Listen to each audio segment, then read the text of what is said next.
1900 খ্রিস্টাব্দে ডিসেম্বরে ভারতবর্ষে ফিরবার পথে সম্ভবত ভূমধ্য সাগরের বুকে রচিত কবিতা সাগর বক্ষে।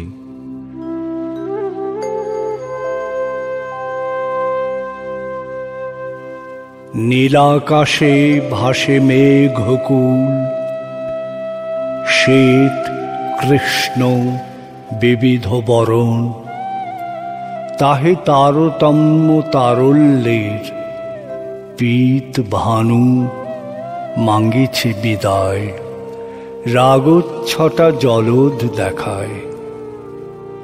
বহে বায়ু আপনার মনে, প্রভঞ্জন করিছে গঠন, ক্ষণে গড়ে ভাঙে আর ক্ষণে, কত মত সত্য অসম্ভব।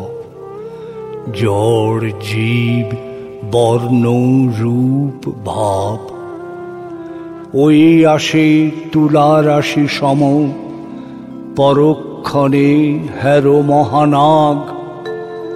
দেখো সিংহ বিকাশে বিক্রম, আর দেখো প্রণয় যুগল, শিশি সব আকাশে মিলায়।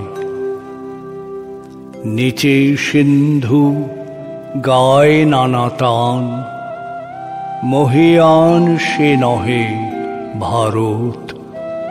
অম্বুরাশি বিখ্যাত তোমার, রূপ রাগ হয়ে জলময়, গায়ে হেথা না করে গর্জন।